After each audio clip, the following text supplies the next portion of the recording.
Medical council of India క్షేత్రస్థాయిలో పర్యటించి పర్యవేక్షించి అన్ని అనుమతులు ఉన్నాయి అని, అన్ని మౌలిక వసతులు కల్పించబడ్డాయి అని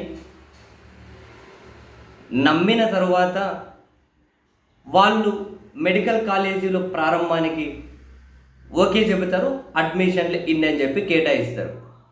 సో జగన్మోహన్ రెడ్డి గారి ప్రభుత్వ హయాంలో తీసుకొచ్చిన 17 మెడికల్ కాలేజీలలో 5 మెడికల్ కాలేజీలు విజయనగరం, రాజమండ్రి, ఏలూరు, మచిలీపట్నం, నంద్యాలలో కూడా ఈ విధంగానే మెడికల్ కౌన్సిల్ పర్యవేక్షించి అన్నీ ఉన్నాయని చెప్పి చూపించి ఓకే అని చెప్పిన తర్వాతనే అడ్మిషన్లు ఇచ్చారు. ఇప్పుడు ఇంకో మూడో సంవత్సరం, ఇంకో 2 నెలలు అయితే డాక్టర్లు కంప్లీట్ చేసి ఇంకా ఏమంటారు హౌస్ సర్జన్లు మొదలెడతారు.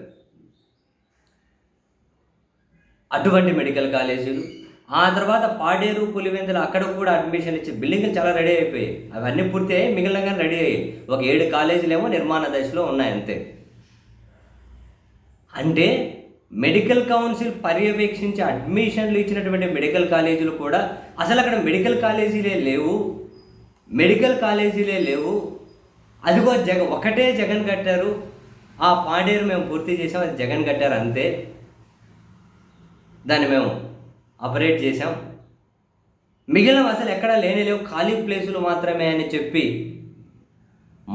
ప్రభుత్వ పెద్దలే మాట్లాడుతూ ఉంటే, పత్రికలు, టీవీ ఛానళ్ళ ముసుగులు అబద్ధాలను ప్రచారం చేస్తూ ఉంటే, వాళ్లకు వంత పాడుతూ సోషల్ మీడియాలో కూడా ఆ పోస్టులు, వాళ్ళ వ్యాఖ్యలను షేర్ చేసుకుంటూ పెట్టరేగిపోతున్న కొందరిని చూస్తూ ఉంటే అసలు వీళ్ళని చూసి మొదట జాలిపడాలా, బాధపడాలా, ఆవేశపడాలా అర్థం కావట్లేదు. మొదట వీళ్ళని చూసి జాలేస్తుంది నాకు, రాజకీయ నాయకులను,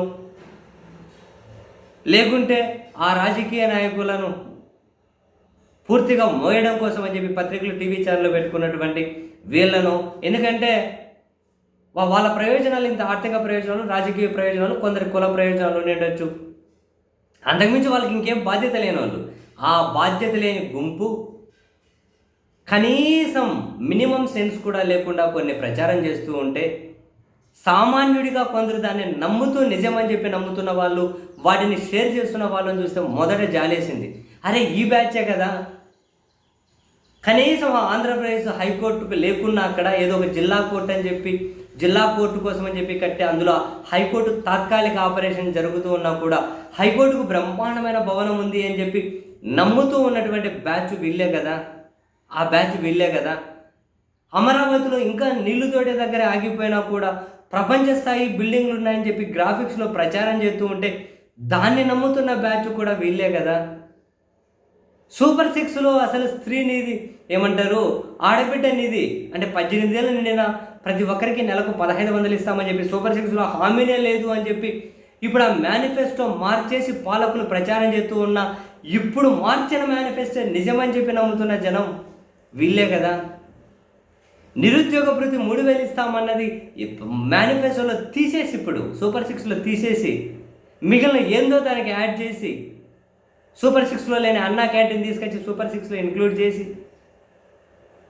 సూపర్ 6లో లేని ఇంకొకటి ఏందో తీసుకొచ్చి దీంట్లో యాడ్ చేసేసి, ఆడబిడ్డనిది, నిరుద్యోగ భృతి 2 ఎత్తేసి ఇదే మా మేనిఫెస్టోని ప్రచారం చేస్తున్న నమ్ముతున్న జనం కూడా వీళ్ళే కదా. ఇంత అమాయకుల, ఇంత దారుణంగా మోసం చేస్తారా జనాన్ని? వీళ్ళెవరో మోసం చేస్తుంటే జనం వాటిని ఇంత అమాయకంగా నమ్ముతారా? నిజాల మీద చర్చ వద్దా? అబద్ధమేంటి నిజమనే చర్చ కదా జరగాల్సింది. ఎవడో విషం జిమ్ముతూ ఉంటే, ఎవడో ద్వేషం ప్రదర్శిస్తుంటే దాన్ని ఇంకెవడో లీడ్ చేస్తుంటే ఎలా నమ్ముతున్నారు జనం? ఇంత అన్యాయమా, ఇంత మోసమా, ఇంత మిస్లీడ్ చేస్తారా? అబ్బే బాబోయ్, ఏం అన్యాయం స్వామి! ఎలాంటి ప్రపంచంలో, ఎలాంటి సమాజంలో, ఎలాంటి మనుషుల మధ్య ఉంటున్నాం స్వామి?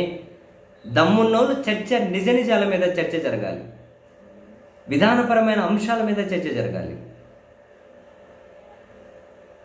ఏం ఫస్ట్ నాకు ఈ జనాన్ని చూసి జాలేస్తుంది.